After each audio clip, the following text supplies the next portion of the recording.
Hi, I've been asked to do a video explaining why NZMCA are not, and never have been, an advocate or a real representative of freedom campers in New Zealand. Here's some quick background.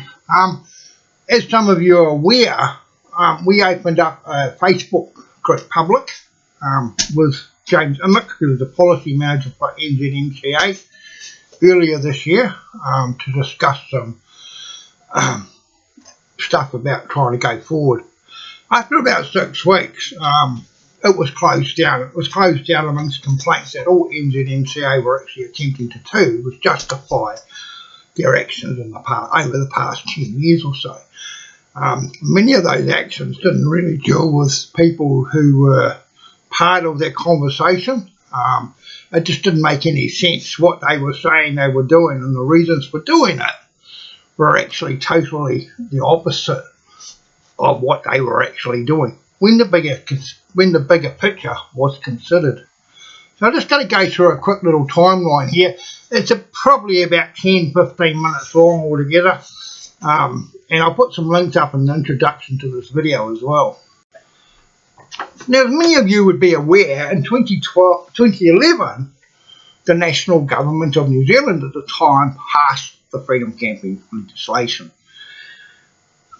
During the passing of that bill, the New Zealand Motor Caravan Association actually lobbied to have certified self-containment, New Zealand Standard 5465, included in that legislation.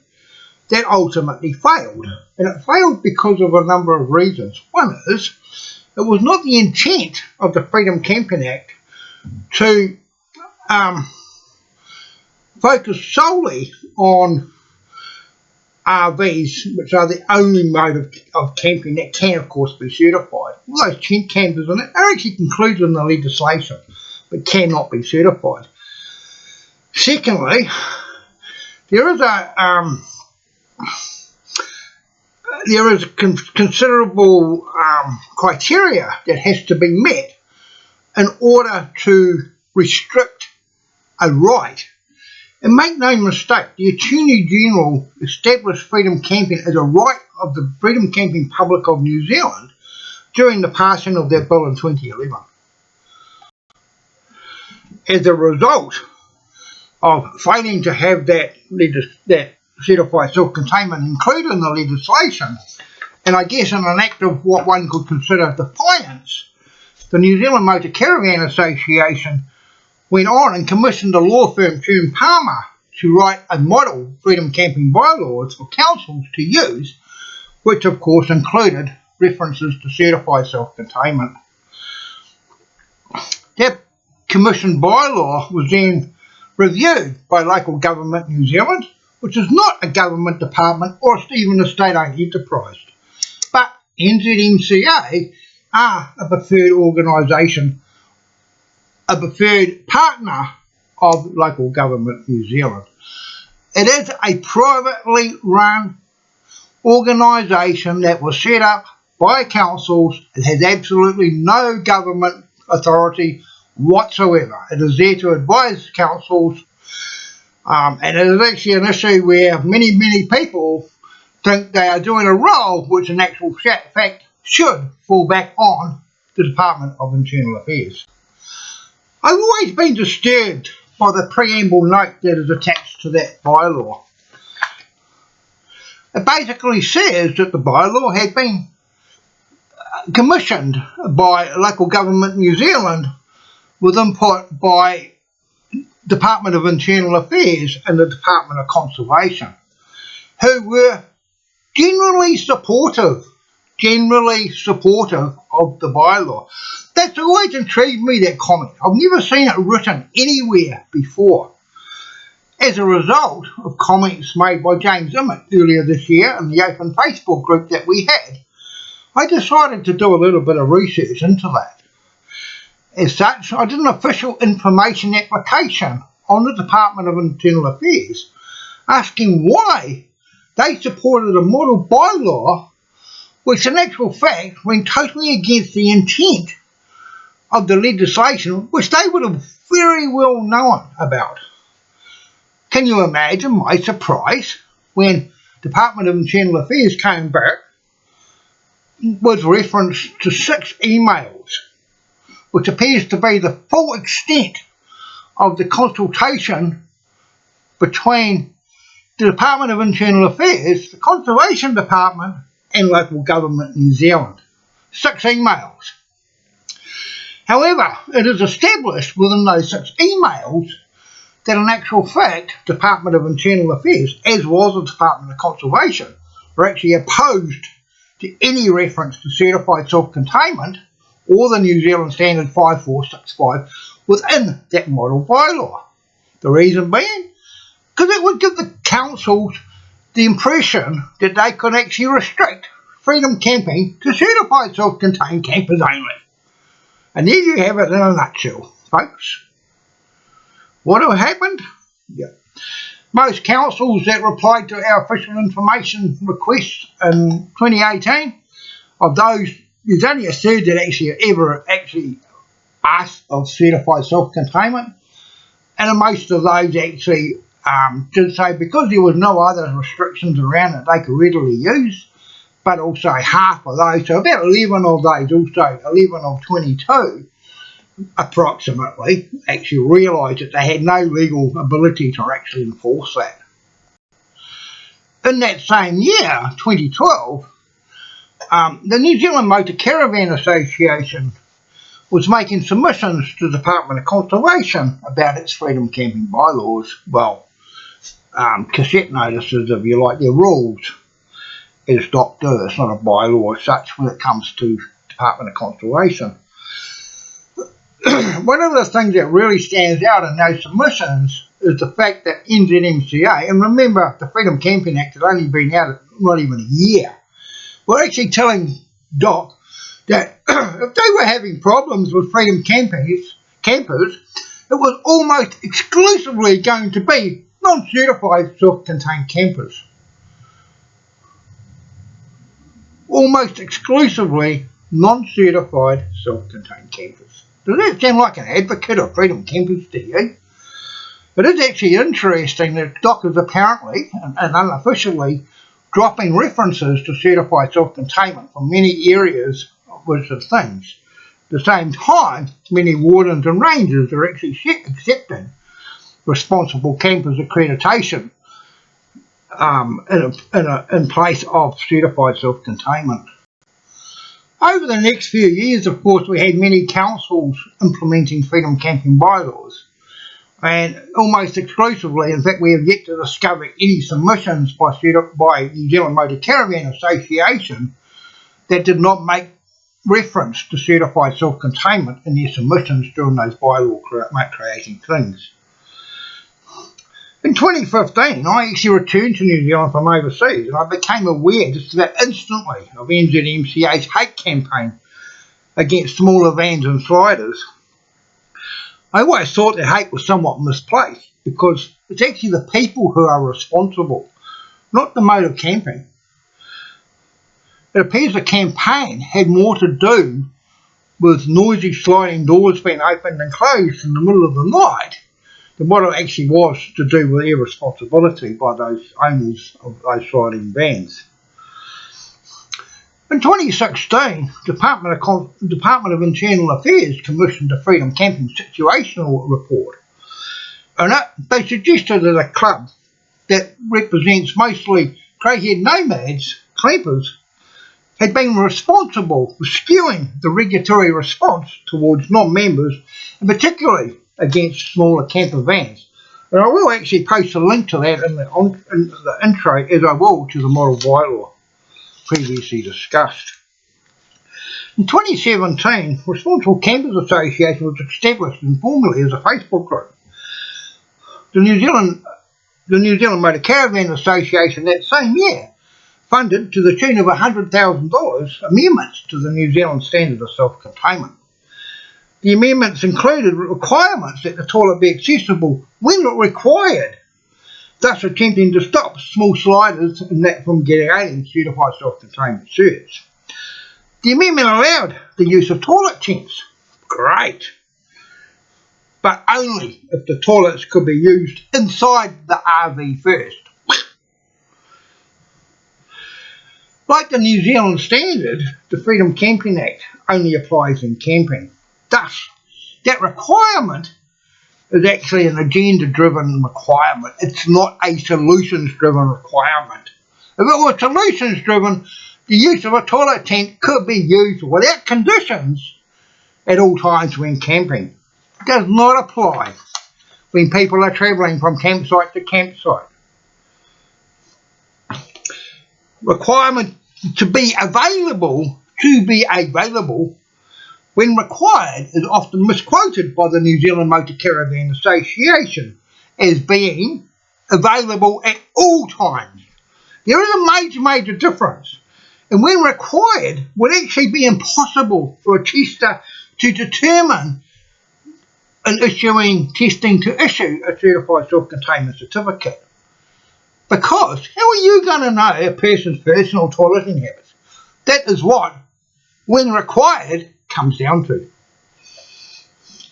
It's interesting to note that two recent surveys by the MB also focused on toilet use inside or on board RVs, and thus it failed to capture those used outside in toilet tents, etc. Regardless, the amendments were seen as a failure by many to such a degree that NZMCA created and published a banned vehicle list, i.e. vehicles they claimed could not be certified self-contained.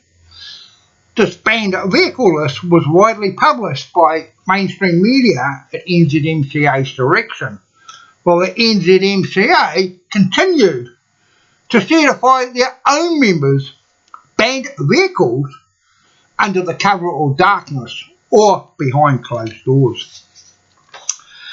As can be seen and appreciated, all these moves up to 2017 promoted certified self-containment to councils and other stakeholders with zero consideration of any other mode or indeed non-members as defined in the Freedom Camping Act. In 2017, Mr. LaCour, who was the CEO of the New Zealand Motor Caravan Association, stated on public social media groups that he was sick of standing in poop left by non-certified self-contained campers. Naturally, he, like everybody else, if they knew who was responsible for poop, they would have known it was there, not stood in it. But this is the element of evidence that we get from NZMCA. Of course, not supporting non-certified self-contained campers. When challenged about his comments, Mr. LaCour's comments were very quickly removed from the social media, but I do actually still have the screenshots somewhere. This is one of the factors that actually determined that I myself withdrew my membership on the NZMCA after nearly 20 years.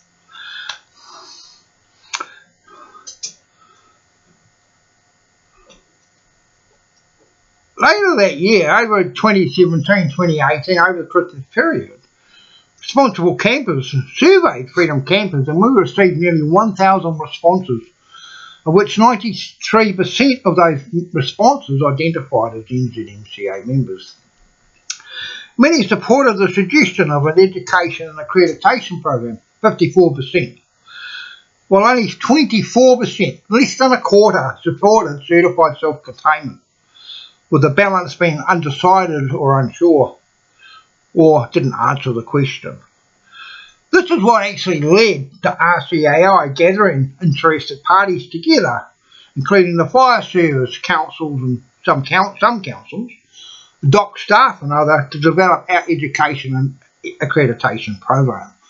DOC themselves, and I will say this here and now, declined to be involved in that because they were by then a member of the Responsible Camping Working Group set up by Kelvin Davis, and they saw it as a conflict of interest. As part of the accreditation program being developed, RCA, as we were then known, became a formal incorporated society in 2018, therefore becoming RCAI. In early 2018, we wrote our first report on freedom camping, which was published, and 50 hardbound copies were sent to relevant ministers, with a balance of ministers and councils getting links to the online versions or email copies of the report. Just after it was published, Kelvin Davis set up, as the then Tourism Minister, the responsible camping working group. And as much as he suggested RCA had a seat at that table, no invite was forthcoming. Within the working group, NZMCA, as the sole camper representative recognised by the government, has been free to promote certified self-containment, unchallenged about any benefit or decreased health risks that they claim it provides. Decreased health risks is about the only criteria available to restrict the right by the use of certified self-containment. But unfortunately, it's proven by official information applications on many government departments and DOC that after 50 years of that program existing in various forms, there is no evidence that it has decreased the health risks anywhere. Of course, again, none of the above actions by NZMCA have ever promoted anything for non-member campers, or indeed for anyone who cannot be certified self-contained, of which NZMCA members actually make up an estimated 86% of privately owned certified self-contained vehicles. Meantime, NZMCA has often stated solutions to problems as that certified self-containment will solve that. Has zero evidence of solving anything at all in over 50 years. Meantime, we continue to see regular comments by the CEO of NZMCA and mainstream media that non-certified self-contained campers need to go to holiday parks, never qualifying that as even meaning RVs. But it shows either an arrogance or a total obsessiveness with certified self-containment that they will drive and continue to drive that obsession at any cost. And of course they do that while they're claiming they act for all freedom campers. Similarly, his comments suggesting that non-certified self-contained campers need facilities to be provided for them again shows a degree of arrogance or a lack of understanding of what a real freedom camper is, or even does, is defined in legislation. Do they have any real knowledge of real freedom camping? I mean, seriously? With comments like this? Do they represent the freedom camping public, or the real freedom camping public of New Zealand, or do they represent basically campers, old long-haired, grey-haired gypsies that get sold a lifestyle, a retirement lifestyle? You downsize a family home, you use the excess funds to buy an RV and tour the country, with many of those people having absolutely no outdoor experience in the past. James Emmett, NZMCA Policy Manager, did actually, in the open forum group we had on Facebook, did actually admit that NZMCA had not intentionally screwed the regulatory response towards others. That he had failed to see why either the 2016 Department of Internal Affairs report or indeed the RCAI 2018 report should have served as a warning to them. Their knowledge of those reports is quite well known. Meantime, in late 2018, RCAI, now an incorporated society, developed the accreditation program for which we are now well known, picking up informal support from 1/3 of councils in its first year, just about the same amount that required certified self-containment or mentioned certified self-containment under either their freedom camping bylaws or under their parks and reserves bylaws. Well, NZMCA has often slandered and stated that our program does not have the support it does, even though we actually published a spreadsheet which was freely available to anyone who wanted that information, including James Emmett, who was slandering and calling us liars. Even the CEO, Bruce Wakoa, was actually slandering our program 2 weeks before it was even published and made public. He knew nothing about it. He's there to slander it at all costs because it undermines NZMCA certified self-contained campers, self-contained certification.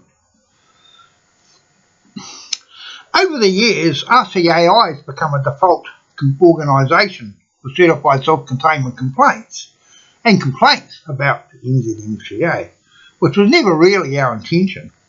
But due to the sheer volume of them, we decided to keep track of them, and later we committed our Facebook group, Uncertified but Self-Contained Camping in New Zealand, to that purpose. That group remains a controversial group for lodging of complaints and other controversial things as they relate to freedom camping. Interestingly, we have noted, as is NBIE, that the majority of complaints being handled by councils actually relate to certified self-containment, but are actually no reflection on irresponsible camping. Who really cares if a vehicle isn't certified self-contained, or if it has a fake blue sticker on the back, or any other multitude of vehicle complaints if the campers themselves are being irresponsible? I can tell you now that in defiance of the NZMCA propaganda, most councils couldn't care less. We have a core group of maybe 6 or 7 councils who are anti-freedom camping, and I look at Rotorua and Queenstown as examples of that. Though Queenstown, I think, is slowly changing its focus with the removal of its previous mayor. Make no mistake, there is one worldwide promoter of certified self-containment, and that is the New Zealand Motor Caravan Association. I call it an obsession with no bounds of decency, often skewing or misrepresenting any statement or news article in order to promote certified self-containment. We are all aware, I am sure, of their outburst last year when we called on the government to strengthen the defence criteria for public defecation in legislation, with the CEO stating in mainstream media that it undermined NASA's bill, the self-containment standard, and was damaging bazaar, etc., when all we were doing was trying to get the government to make alterations that would bring it in line with worldwide health guidelines and outdoor codes, while actually being complementary to NASA's bill and the self-containment standard, because they only apply when actually camping. Naturally, the Summary Offences Act, public defecation, applies to everyone on public land 24/7. But again, NZMCA actions are hardly those of a representative of freedom campers. When was the last time you ever heard NZMCA ask for evidence when the finger of blame was being pointed at freedom campers? Meantime, RCAI is a leading advocacy group for all freedom campers in New Zealand, as defined in legislation, is aware of instances where the NZMCA, as a member of the Responsible Camping Working Group, has put concrete walls up in front of other solution providers due to not providing kickbacks to the club and or discounts to its members. Again, this is hardly the manner in which a member of the Responsible Camping Working Group or a representative of freedom campers should act. These conversations have been witnessed by multiple persons in the likes of Kelvin Davis, Stuart Ness, Jacinda Ardern and Chris Hopkins are well aware of them, including the names of those solutions providers. And with that, it's gone 25 minutes, and I will leave you at that to think about, some food for thought. The link to the petition, the model bylaws, etc. will be up in the introduction of this video. Thank you.